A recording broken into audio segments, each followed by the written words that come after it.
dit, c'est de très bonnes informations que je partage avec vous. Vous avez patience. Cette vidéo, ça veut prendre même 1 mois, 2 mois, quoi. Je suis en train de faire petit à petit. On va exposer l'homme méchant. C'est ça qui nous amène vers tout ça là. Donc, selon l'esprit me guide, c'est comme ça que je vais faire. Il dit, le discours maintenant, voilà un des conseillers qui veut parler. C'est l'esprit de Dieu qui est allé sur lui. On va vous le montrer, on va vous le dire. Le discours d'Achior. Achior, le chef principal des Ammonites, répondit à Holophène, mon général, permets à ton serviteur de prendre la parole. OK? Il dit, permets à ton serviteur de prendre la parole. OK? Je vais te dire la vérité sur ce peuple qui vit dans ces montagnes près de ton camp.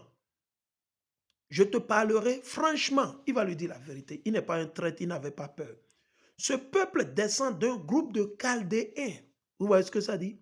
Ce peuple descend d'un groupe de Chaldéens qui ne voulurent plus servir les dieux de leurs ancêtres établis en Chaldée.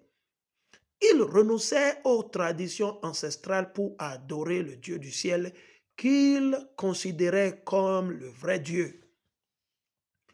On les chassa de leur pays, la terre de leur ancien Dieu, et ils allaient se réfugier d'abord en Haute-Mésopotamie, ou entre l'Irak, le Pakistan, l'Afghanistan, tout ça là, l'Ouzbékistan, tout ça là, où ils séjournaient longtemps. Ensuite, leur Dieu leur ordonna de quitter cette région et d'aller au pays de Canaan, n'est-ce pas, au temps d'Abraham.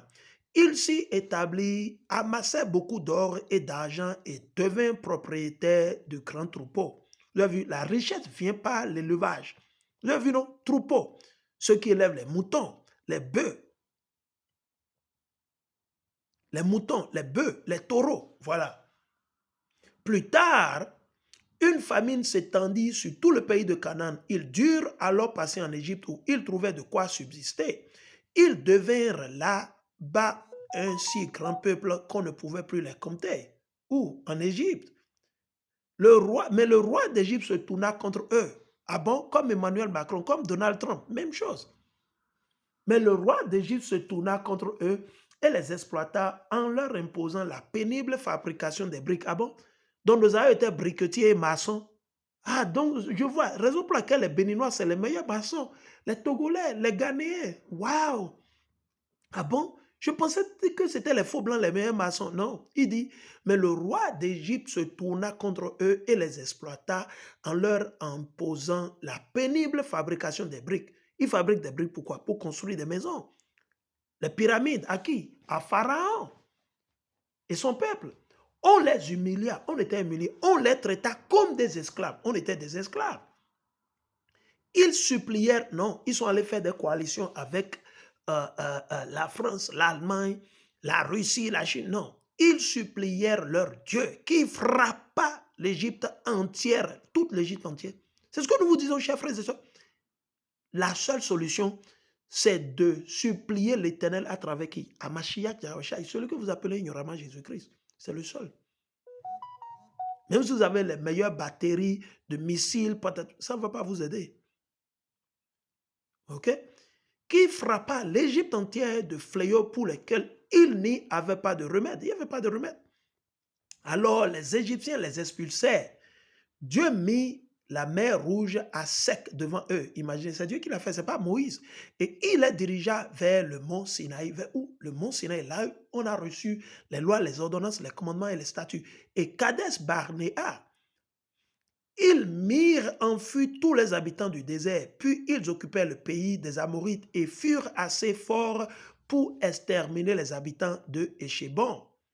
Ensuite, ils traversèrent le Jourdain et prirent possession de la région montagneuse. Donc, cette personne, il maîtrisait l'histoire. Ce n'était pas un bavard. Il est allé dans les détails, il est allé dans Genèse, il est allé dans Exode, il est allé dans Lévitique, il est allé dans Deutéronome, il est allé dans Nombre. Et il est allé dans le livre des juges, imaginez. Il a parcouru toute la Bible, on continue. Et lui n'était pas chrétien, mais il maîtrisait la Bible, il maîtrisait l'histoire. Vous êtes là, vous bavardez, vous êtes dans les ténèbres, vous les chrétiens. Il dit, en chassant devant eux les Cananéens, les Périzites, les Jébusites, les Sichemites et tous les Girgashites, ils restaient longtemps dans le pays. Tant qu'ils ne firent pas ce qui est mal aux yeux de leur Dieu, c'est-à-dire tant qu'on ne pêche pas, ils vécurent dans la prospérité, n'est-ce pas? Tant qu'on ne pêche pas, on était dans la prospérité. Donc aujourd'hui, il faut comprendre pourquoi nous souffrons, parce que nous vivons au milieu du péché. Ces dealers qui sont à la tête de nos pays nous amènent à multiplier les péchés jour et nuit à une échelle exponentielle. En effet, le Dieu qui les protège déteste le mal. Ah bon, l'Éternel déteste le mal? Ah, ok, on ne m'avait pas dit. Mais quand ils se détournèrent du chemin qu'il leur avait indiqué, ils subirent de lourdes défaites dans de nombreuses guerres. Finalement, ils furent déportés en terre étrangère.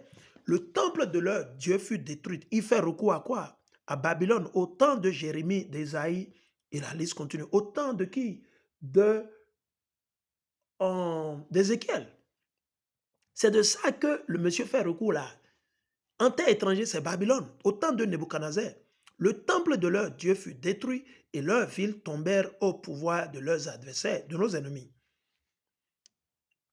Lorsque récemment ils ont été de nouveau fidèles à leur Dieu, ils sont revenus des pays où ils avaient été dispersés.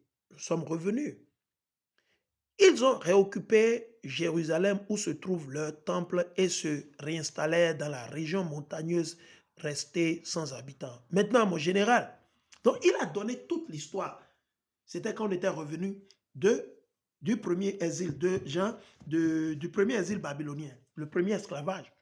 Il dit, maintenant, mon général, si ces gens sont en train de désobéir, même inconsciemment à leur Dieu, et si nous pouvons nous assurer qu'ils ont péché, alors montons les attaquer. Il dit, s'ils sont dans le péché, on peut les attaquer. Pourquoi la France, pourquoi Talon est en train de gouverner sur vous au Bénin? Pourquoi Alassane Ouattara est en train de gouverner sur vous en Côte d'Ivoire? Pourquoi vous avez les vassaux, les valets, les batraciens, les bandits, les racailles, les corrompus à la tête de vos pays? Vous savez pourquoi? Parce que vous vivez au milieu du péché. Si vous repentez, que vous retournez à l'Éternel sincèrement, honnêtement, sérieusement, avec amour, sans haine, en pratiquant la justice, l'Éternel, il va vous délivrer. L'Éternel vous viendra en aide. Ok? Il dit, maintenant mon général, si ces gens sont en train de désobéir, même inconsciemment à leur Dieu, et si nous pouvons nous assurer qu'ils ont péché, alors montons les attaquer. Mais si ce peuple n'est pas coupable envers son Dieu, il dit, mais si ce peuple n'est pas coupable envers son Dieu, si on n'a pas péché, laisse ces gens tranquilles. Il dit, laisse ces gens-là, s'ils n'ont pas péché, ils ont mangé le porc. Donc tu ne peux pas gagner. Est-ce qu'ils commettent l'adultère? Non, tu ne peux pas gagner sur eux. Est-ce qu'ils obéissent le sabbat? Ils gardent le sabbat? Oui, donc on ne peut pas gagner sur eux. Il dit, mais si ce peuple n'est pas coupable envers son Dieu, laisse ces gens tranquilles, mon général. Autrement, le Seigneur, leur Dieu, les défendra et le monde entier rira de nous. Alléluia. Vous avez vu? Voilà quelqu'un qui connaît au moins la vérité, qui a dit la vérité qui a conseillé son patron, son boss. Mais ce n'est pas le cas au Bénin. Les conseillers du bandit ne sont que des bandits et des menteurs. Ce n'est pas le cas en Côte d'Ivoire. Les conseillers du bandit, du tueur, du buveur de sang humain, Alassane Dramane Ouattara, Klawatara, ces conseillers, c'est des bandits, c'est des satanistes. Ils ne disent pas la vérité. Donc voilà. Ça, c'est le discours de qui? Achior. Ok? Le discours d'Achior. Ok? C'est Achior qui a conseillé. C'est Achior qui a conseillé Holoferne. Voilà.